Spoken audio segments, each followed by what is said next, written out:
J'ai encore ma tête de mec super comblé. Bah normal les gars. Moi c'est Electron et là derrière moi, j'ai la nouvelle Q-Kirin G4. Vous allez voir qu'on a un très beau look. On embarque 2000 watts, donc on devrait avoir de la puissance. Ce que j'ai découvert jusqu'à maintenant, c'était des trottes bien finies. Donc dans cette vidéo, eh bien, on va tout voir de cette G4. Dans un premier temps, on déballe le carton, on regarde dans quel état je vais trouver la trotte et ce que je vais trouver à ses côtés. Dans un second temps, on fait le tour de toutes les spécificités, même si j'en ai spoilé un tout petit peu, vous allez voir, j'ai encore plein de choses à vous dire sur cette machine qu'on va emmener par la suite rider pour tester son accélération, sa puissance pour l'emmener sur macadam et si elle veut bien, dans les chemins de terre et on verra jusqu'où elle va nous emmener. Toujours est-il qu'à la fin, on fera un bilan des plus et des moins de la Q-Kirin G4 qui est là derrière moi. Mais avant que la vidéo ne commence, je reprends mon air solennel et je vous invite, s'il vous plaît les amis, à foncer vous abonner. Bien entendu, j'ai des objectifs clairs et nets. Je veux mon trophée YouTube. Je n'ai jamais été aussi près, même s'il y a encore une grande marche, avant de vraiment pouvoir le toucher, le palper et vous le présenter. Donc voilà, foncez vous abonner. Après, il y a une autre chose que vous pouvez faire, ça c'est si vous voulez rater aucune de mes vidéos, vous activez la petite cloche et moi de mon côté j'envoie le très court générique.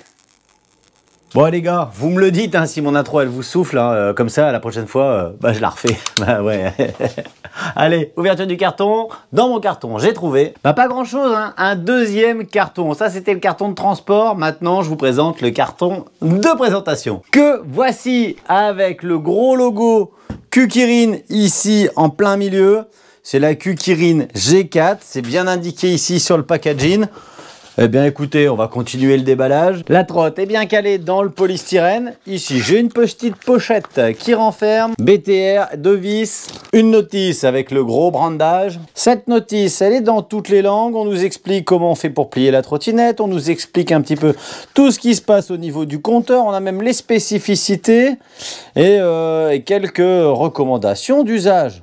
Elle est assez complète. Je découvre également un chargeur de 67,2 volts en 2 ampères-heure avec ce type de connectique. Dans ce plastique, un garde-boue, certainement arrière. Je retire ce gros morceau de polystyrène et je commence à voir le deck. Rien que le pneu arrière, on sent que ça va être très joli. Bon allez, je vous ai fait assez patienter. Regardez à quoi ressemble la machine.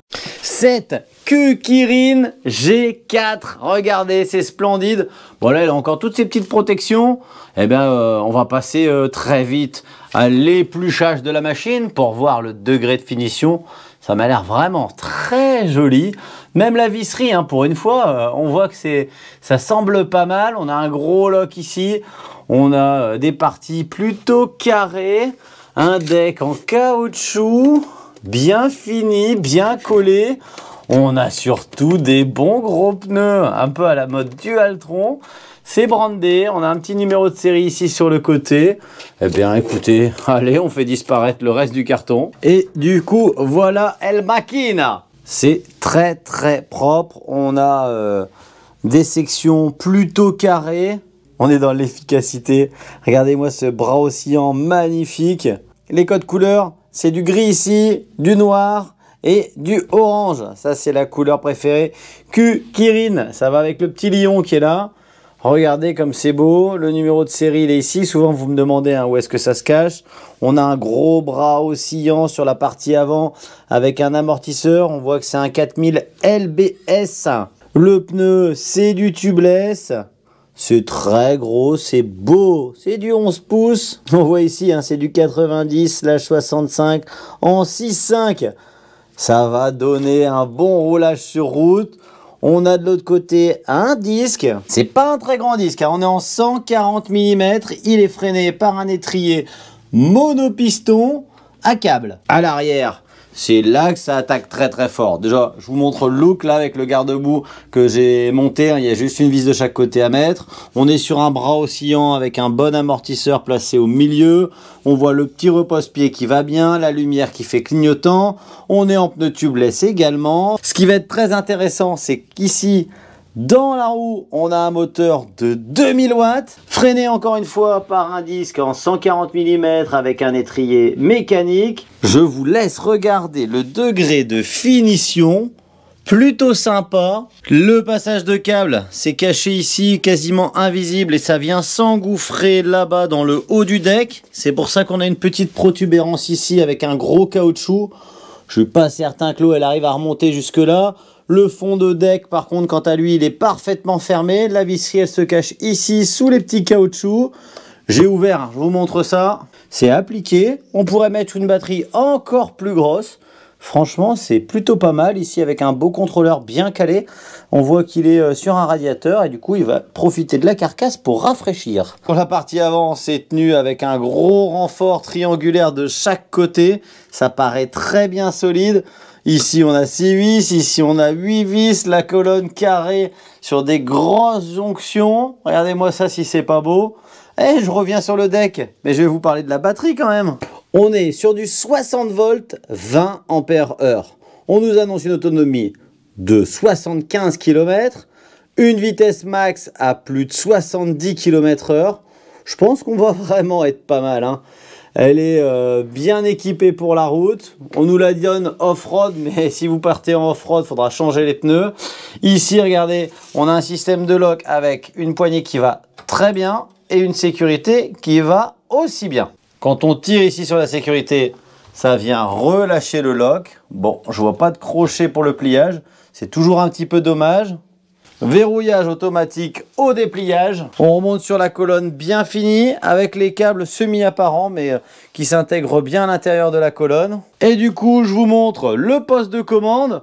Alors, pour l'allumage, on a une clé avec un cache. C'est plutôt joli, hein, regardez. C'est même très discret quand c'est monté. Soit on l'accroche ici si on veut laisser la clé tout le temps dessus, soit on la décroche tout simplement. Quand c'est éteint, la trotte elle démarre pas. Je tourne la clé, je fais un appui long ici. Je vais avoir le tableau de bord qui va s'illuminer avec pas mal de couleurs. On a ici le mode engagé. Pour le changer, double clic sur le bouton d'allumage.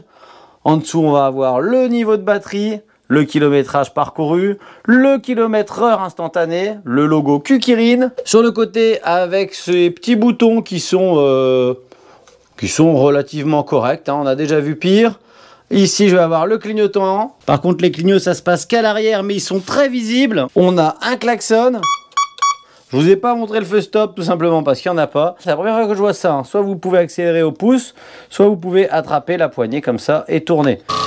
On est à plus de 61 miles.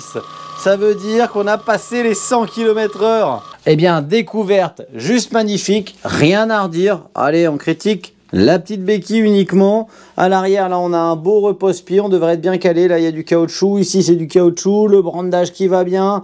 Le modèle ici. La charge peut durer de 10 à 12 heures quand la trotte est vraiment déchargée. On a des capacités de montée dépense jusqu'à 20%. Elle est IP54, donc il ne faudra pas abuser avec l'eau. Elle pèse 37 kg et elle est capable de porter des riders jusqu'à 120 kg. Eh bien écoutez, maintenant, on passe à l'extérieur. On a un bouton sur le côté au niveau du tableau de bord et je me demandais comment on faisait pour rentrer dans les paramètres et en fait, on a 3 boutons digital sur le display. Donc ça fonctionne bien. J'ai pas trouvé comment on l'a bridé à 25. Pour l'instant, normalement, on n'a pas le droit de rouler avec cette machine puisqu'elle est débridée à des vitesses déraisonnables. Je vais me contenter de ne pas dépasser les 25 km/h. D'ailleurs, on va faire le test d'accélération. 3, 2, 1. Top, c'est parti. C'est très fluide à l'accélération, mais on a le 25 km/h. Ça y est. Donc on a surtout une trottinette très confortable.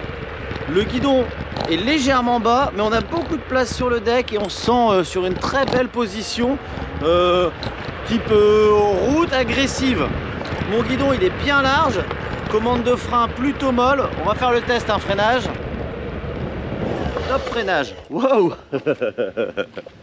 En fait, c'est bizarre parce que je m'attendais à pas avoir de freinage parce que les commandes sont plutôt molles, mais on a vraiment un très gros mordant au niveau plaquette, disque. Écoutez, ça reste efficace et en plus c'est pas du tout rodé, hein, donc voilà, on a des commandes molles mais un freinage très efficace. Là j'ai freiné à la feuille, je dois avoir 4,20 m et je vous avoue que j'ai été surpris, hein. J'aurais pu freiner plus fort mais je m'attendais à un freinage très mou et finalement le freinage fonctionne bien. Alors on est parti, le côté roulage, on est sur une trotte avec un guidon plutôt large, une belle position. On a beaucoup de place sur le deck et comme le repose-pied arrière il est large, on peut vraiment trouver notre position à notre convenance. Les amortisseurs sont plutôt durs, On est vraiment sur une trotte taillée pour le macadam. Si on veut faire de l'hors-piste avec cette machine, de toute façon, il faudra passer déjà, premièrement, par un changement de pneumatique. Et peut-être, faudra la fatiguer un peu, parce que là, on est sur des amortisseurs tout neufs. C'est peut-être ça qui nous donne cette sensation assez dure au niveau des amortisseurs. Par contre, quand on est dans l'angle, la trotte est super saine. La colonne est très fluide, très maniable, peut-être un peu trop. Il faudrait lui rajouter un petit amortisseur de direction pour les grandes vitesses. Mais en tout cas, c'est agréable à emmener. Le côté guidon large, ça nous donne une belle précision. La trotte, on la met où on veut. Franchement, c'est plutôt cool. Je vais la secouer un peu dans l'herbe. Comme on a une accélération fluide, on patine pas trop, même dans l'herbe humide. Là, je la massacre un peu dans l'herbe à vache. Bordure, hop, hop. Restez avec moi les amis. Eh bien, on sent qu'on est sur du très solide. Regardez, je vous laisse écouter un petit peu la partie cycle.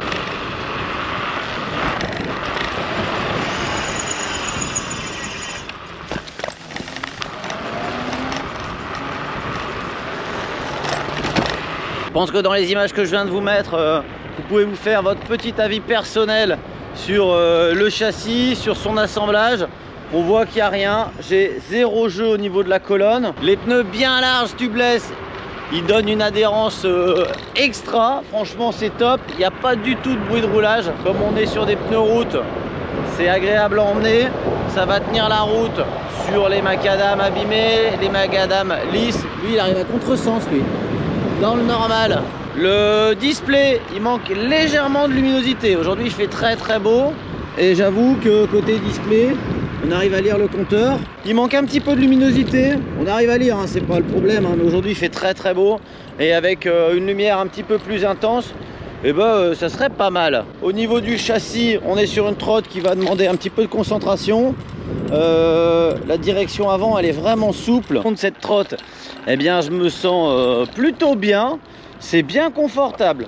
Je me sens en sécurité. Pour l'accélération, on a une Vmax à 66 km/h.